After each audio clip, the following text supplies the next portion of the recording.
Hello and welcome back or welcome to the channel. I'm Loudguns, and in today's video I wanted to take a brief interlude from producing guides for Star Citizen to dive a bit more into why we play certain games and the different approaches that we take to them. Of particular interest to me is the question of how much room for role-playing there is in a modern, massively multiplayer role-playing game. My main game's obviously StarCit, but honestly I think this is a topic of a debate that extends out past just this one game and touches on themes across the wider landscape. So if this sounds good to you, then grab a cup of tea while I roll the intro, then let's get into it.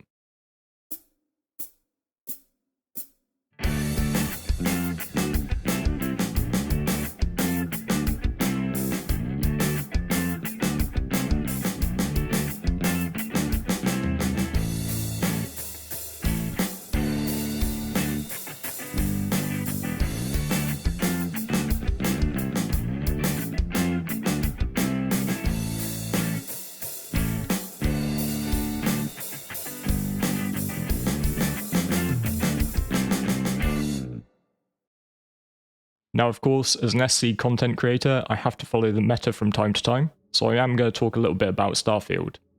But the game that was the real catalyst for this video was actually Diablo 4. I always recommend that Star Citizen fans have another game on the side, something to dive into when the bugs start to leave a bit of a sour taste or when a certain patch has started to get a bit stale. And I'm no different myself, so I've been enjoying carving my way through the world of Diablo in my off time. But while it was listening to Radio Asmongold here on YouTube that was the catalyst for me to pick it up, I made a conscious decision to play Diablo differently to how I've played most games in the last 5 years or so. I've not consulted a single guide, video or written when building my barbarian. I've taken the time to understand the game from scratch, to read the tooltips and skill descriptions, to watch the cutscenes, to explore the dungeons myself, and to basically trial and error my way through all the boss fights. Admittedly, there was a lot of error. The results of this little experiment have been pretty clear. Compared to my friends who have looked up the meta builds and skills on max roll and researched boss fight mechanics through video guides, I am way behind. My leveling journey has been a crawl, and between this and other commitments, I might not even make it to the final smackdown with Lilith before the next season begins. However, I think I've enjoyed myself more. Fun is such a hard thing to measure, it's likely the common reason we all play games, but then there's this huge divergence in terms of what exactly we find enjoyable. And while chatting to my mate Kel, I was extolling the virtues of letting games challenge you without standing on the shoulders of giants, but to him the story and the fight mechanics were semi-meaningless, and all he wanted out of the game was to make his max crit damage spike higher and higher. And this debate about what is fun in games becomes exponentially more complex when we add competition into the mix. I've excluded myself from competition in Diablo. It simply does not matter to me that I won't be hitting any world firsts, or that I'm lower level than my friends who also play. I get my multiplayer fix from games like StarCit, and while if I bench myself against others I am objectively behind the curve, in games like Diablo that only matters if I want it to. But what about games like Star Citizen or other MMORPGs, where it's simply not possible to exclude yourself in the same way? You can still choose to play SC on your own, and you can choose to, where possible, avoid player interactions.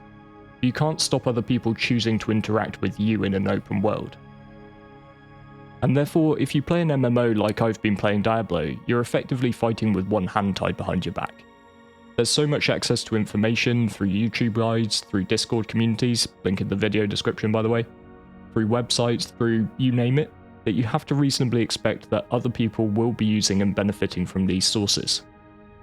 And if they're using meta builds and have developed their mechanics based on the teachings of some of the best players in any particular game, then all else being equal, they are going to beat you if you haven't.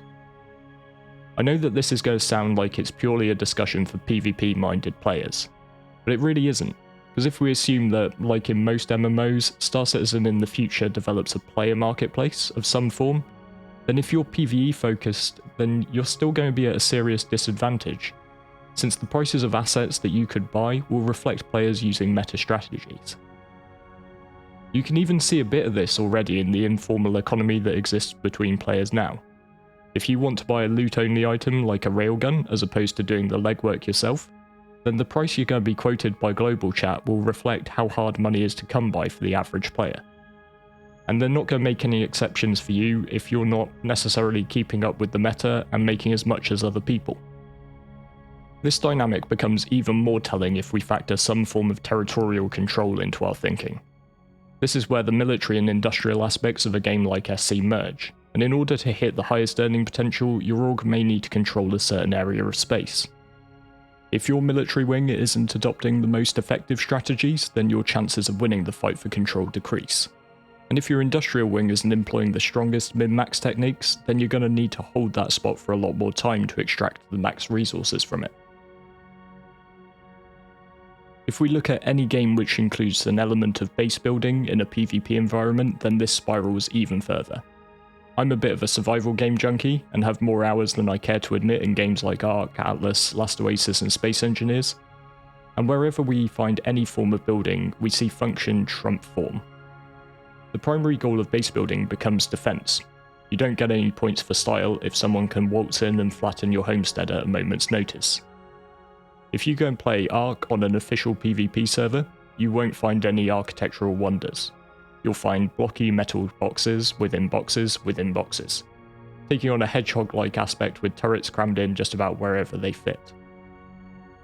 It's something of a fact of life in these games that immersion is something that is sacrificed due to the nature of the game. The fun is found in competing with others to be the best. There's no way to force other people to act how you would like them to if they're acting within the rules set by the game's designers and within the rules of the TOS. So while you may long for a base with a beautiful courtyard and a herb garden, unless you want to wake up to find it foundation wiped and all of your loot nicked, then you better build yourself a Russian doll hedgehog too, and at least make life harder for the raiders. But what if competition isn't where you find your fun? What if you want the challenge of finding your own way in a virtual world and without a 100-point step-by-step guide? Or you really want your homestead to have that herb garden and a bench looking out over a beautiful vista? What if that immersion is where you find your sense of enjoyment? Well, on the one hand, this is the appeal of RPGs without the MMO. I did say I'd touch on Starfield a little bit, so here we go. A lot's been said in the last few weeks about Todd Howard's potential masterpiece killing off Star Citizen, but honestly, I think this is kind of sensationalist. The appeal of a single-player RPG versus an MMORPG is completely understandable, but they are completely different genres. The common threads of the space setting, spaceships, and planetary exploration mask two wildly different titles. In an RPG, you gain freedom from the competition that forces many MMO players down the min-maxing route. There's nobody you need to compete against, you're only competing against the game. So if fun for you is immersion and challenge, then you can absolutely choose to, as I have with Diablo 4, completely blank out any guides or walkthroughs of the game. Or you can embrace them to give yourself just an easier experience. The reason I don't have any plans to invest time in making Starfield-oriented content on this channel isn't because I'm against the concept of covering other games or I'm a Starfield hater. It's because I don't want to spoil this solo experience for myself before it even releases. What I might do when it comes out is just stream my playthrough, so that you can all laugh at my failures. And those of you that like to benefit from a bit of guidance, you can watch those streams and videos for a bit of a leg up. But there's no danger in falling behind by taking the zero guidance approach. The price you pay, however, is that the lack of competition is a double-edged sword. RPGs live or die by how strong that exact game that the developers make is. How good are the mechanics? How good is the story? How good are the graphics? And part of the reason I think Bethesda is so open to the modding community is because of how much they rely on modders to keep their games alive. Use platforms such as Skyrim to deliver new updated experience for players and keep them invested. MMORPGs, on the other hand, can rely on the players themselves to add that life to their games. Titles like EVE Online, which recently turned 20 years old, is still going strong with 100 to 200,000 daily unique players. And that's not relying on a constant stream of updates from the developers or jaw-dropping graphics. It's relying on the experiences and stories being created by the player base for the player base. But my personal hope is that CIG specifically can deliver better than a simple choice between two types of games for players. Maybe it's pure hopium, but I think that there's a balance that can be struck that leaves Star Citizen an appealing game both for the meta min-maxers and for those who put a higher value on the RP and the immersion. I don't honestly want to say tough to anyone who values the latter style of gameplay, and make out like it's a lesser form of fun than competitive play, because simply put, it's just not. Those of you out there who want a purist game which allows you to succeed at the expense of others all of the time, need to understand that that would limit Star Citizen's potential for mainstream popularity, and therefore the resources and further development past a live release that we'd all share in. And a big part of the answer is undoubtedly the lore system and diversity of star systems that are planned within SC. The ability to ratchet up and down the security level within different systems is a tried and tested approach, as we can see in EVE. And while many outsiders to EVE will know it from the articles and videos that crop up from time to time about famous nullsec battles that resulted in the destruction of thousands of dollars worth of digital assets, this is not daily life for many of the game's residents. And at its peak, only a minority of players ventured into nullsec and participated in those wars, with the majority spending most of their time in systems with some degree of security. CIG have talked in the past about their plans to effectively mimic this, with the Stanton system that forms our current play area representing something of a middling to low security level, the upcoming Pyro system being nullsec, and something like the Terra system representing a high-sec area. But even this might not be enough. Just because the legal ramifications of dropping an A2 bomb on someone's herb garden in Terra might lead to a significant repercussion, it might not actually stop somebody doing it in the first place. Hence, to be quite honest, I don't have a problem with a somewhat immersion-breaking barrier to you dropping the bomb at all, or a complete nullification of any of the damage your weapons would cause in certain areas that are deemed safe. Because the cry of "it breaks my immersion" is so often just this excuse that people hide behind. They complain that their immersion is broken without sparing a thought for somebody else's. And all they really mean is, I won't be able to do exactly what I want to do all of the time, no matter how it affects other people who are playing the game. Just sticking with my A2 example, how about we balance things out a little bit? So sure, you can drop your nuke and you can flatten that base that is put form over function, given it's been built in a relatively safe zone. But to protect the immersion of the base owner, the punishment on you is much more realistic. You did the crime, now you do the time. So how does life imprisonment in a max security prison with nothing but 4 blank walls and no windows sound? To remain realistic and provide active discouragement, punishments in a legal system would have to be seriously harsh.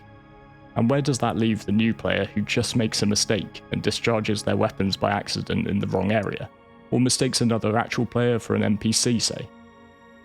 So I know this won't be everyone's cup of tea, but it's just food for thought. Maybe there should be some areas in the game that are just safe, pure and simple. The best balance in this is making sure there are also areas where the rewards are very limited, reflecting the zero risk being taken. An area where the reward is the fun and the enjoyment, a player less concerned about competition and watching the numbers in their bank balance go up, can just enjoy the things that are fun for them. One of Star Citizen's major advantages, I feel, is that we have huge amounts of space to play with, no pun intended, and that it's probably enough to cater to all types of players. So I hope you found this video interesting. You're still here at the end, so either you did or you left me droning on while you fell asleep. Either way, thanks very much. But please do drop a comment down below and let me know what you think. While I make video essays like this less frequently than other types of vid, I find them really enjoyable to create, not only because I get to blurt out my thoughts, but also because they tend to generate some really interesting discussions with other people. If you think I did a good job, I'd really appreciate if you spared a moment to hit the like button and subscribe if you want to keep up with more content. I do also have a Patreon and YouTube channel memberships if you'd like to take that support a step further, but seriously, just by watching the videos and dropping a comment, you're already doing more than enough. So with all that said, thank you very much for watching all the way to the end, and I look forward to seeing you next time.